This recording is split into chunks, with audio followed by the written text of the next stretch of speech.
کتونکو سلامونه. زما نوم محمد ابوبکر بختیار خان دی. زما نن ټاپک چې کوم دی په دوه شیانو باندې. خیر لومبۍ خو به زه تاسو نه تپوسونه د دې وکړم چې امید لرم چې تاسو به اختر به م غټ اختر د قربانۍ اختر به م ښه تېر شوي، ډېرې مینې به م ورکړي، ډېرې مینې به م اخیستي، ډېرې غوښې به م یتیمانانو له ورکړي. نو اوس زه تاسو ته خپل دوه ټاپک شویم. یو ټاپک په دې سند کې د دې پښتنو او د دې سندیانو مسله یا پنجابیانو، او بل ټاپک زموږ د 400 او د خیبر پښتونخوا یوه خوږ ماشومه مریم مړه شوې ده، قتل شوې ده او یو کس قتل کړی ده. راځو لومبۍ په دې زموږ د 400 یو خوږ ماشومې په ټاپک باندې چې دا داسې کار و چې یو کس و د هغه یوه لور وه کوم نوم مریم و. هغه ډېر خلکو د پتې مې خو چاته پته نه زه به ورته ووایم. نو هغه پلار لګي شوی دی، خپل لور یې مړه کړې ده. پلار لګي شوی دی، خپل لور یې مړه کړې ده، خپل لور یې مړه کړې ده، قتل کړې ده. نه هغه خو ویلی شي که نه، نو چا کې دومره همت اوس را پیدا شو که نه چې خپل زوی یا لور قتل کي. او وجه اورېده څه لپاره واپس کور ته راغلې، ښځې ته وایي چې قتل مې کړی دی، وي ښه ما بچی او زه به اوس د ماما باندې به اګزام راواړم او ښه ډېرې پیسې به ګټو، بیا پې ځاله ګاډی والو. ګاډیان به 10 راشي خو لور دې بیا نه راځي، ګاډیان به 100 راشي خو لور دې بیا نه راځي.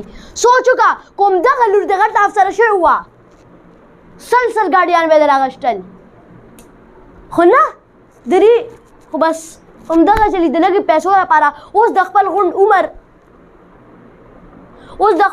عمر دپاره یې ځان له مسله جوړه کړه. خو ښځې ته یې ویلي وي چې اته ونه به یې غورې، یعنې بیا تا مړه کوم.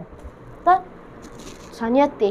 دا ظلم یو ناو شاندې حساب والی دا یو څنګه واټرفال دی حساب والی دا بیګ داسې ظلم روان دی، دا روان دی ودرېږي نه، دا به مونږ ودرو، دې ته به مونږ دیوال جوړو او یو دانه به ترې راکاږو، یو ظالم به ترې راکاږو، یو دانه اوبه یعنې یو دانې ظالم. نو خیر دا کیسې تاسو واورېده. یو قتل چاته نه کېږي که نه، تاسو سوچ کړئ د خپل لور قتل. دا کیسې که بل پاکې کوو جیسی کرنی ویسی بری، ټیک اے ټیسٹ آف یور اون میډیسن.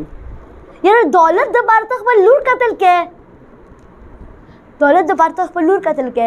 نو دومره یاره دا هم څه د هغه لیزي کېدل حد دی، دومره کار نشي کولی، دا هم یو حد رووته د ستومانۍ چې دوی بس پیسې به په دې طریقې ګټي. یاره دا نور دنیا ته څه ایکسپریشن پوځي، د دې نه صرف دی نه نور خلک هم سیاخ کېږي، خرابېږي، چا په دماغ کې دا خبر لاړه، دا کار بیا وشي. زه یو ځل بیا چې څوک ما ګوري چاته خو به هدایت چې ورشي دا کارونه د کول نه پیل یو ځل سوچ وکړئ، بیا به بس صرف غم بیا به صرف سوچ کوئ خو دا ما ولې کړي، دا ما ولې کړي، څه هم نه کېږي. اوس نه تاسو ته هدایت در کوم لږ ځان اخلم. خو ځه اوس راځو په دې سندې او د پښتونانو په جګړې باندې. یو کس راغلی هوټل ته، دا کیسه ستاسو ته کوم. یو کس راغلی هوټل ته، هوټل کې روټۍ وخوړه که نه، او بیا ځان ته ډان ویدایي ځای که نه، بدماشي یې کوله که نه، چې پیسې نه در کوم بدماشي یې کوله.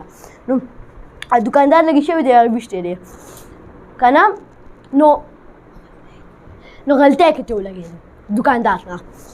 نو دا کس چې کوم و که نه، دا خو چې کوم دوکاندار و پولیس والا ګیر کو جیل ته کو. زه انصاف هغه شو دی به یا پانسي کېږي یا به عمر قید دي.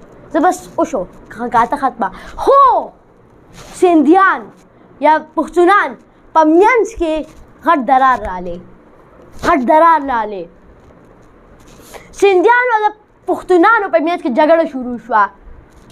زی پښتونانو ته دوکانونه بندوي.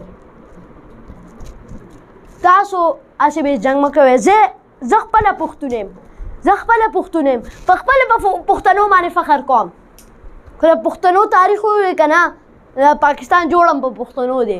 زه خیر دې شین ته نه راځو خو مونږ اوس یو نه په پښتنو ته د پښتون نظر نه یا د سندي د نظر نه د پاکستاني نظره ګورو نو ایز ا پاکستاني نظر را زه تاسو ته دا ویل غواړم چې دا جګړه بنده کړئ دا انصاف وشو که نه یو کس لاړې خپله هغه ولوکو پولیس ولا افسرانو ولوکو کار انصاف میلو شو ته څه وشو دا پکې څه راغلل چې یو له دوکان بنده وه پښتون مه پرېږده پنجابي مه پرېږده سندي مه پرېږده دا پکې څه راغلل مړه یاره عجیبه کار دی خو حالکې زه به تاسو ته دا ویل غواړم چې دا جګړه ته بندول پکار دي یو موږ دا سوشل میډیا نه یو هغه شروع که نه لکه تاسو وایئ چې زه خو په سند کې یم زه خو څه نشم کولی خو تاسو دا شروع کړئ په خپل پیجونو باندې دا اپلوډ کړئ چې سند یو پټان فرینډز دا شین اپلوډ کړئ دا چې لږ فیمس لاړ شي بیا به خلک خپله په ارام شي جګړه به بند شي چې دلته هایپ نه ملاوي که نه چې پښتونان هو پښتون زنده‌باد پښتون زنده‌باد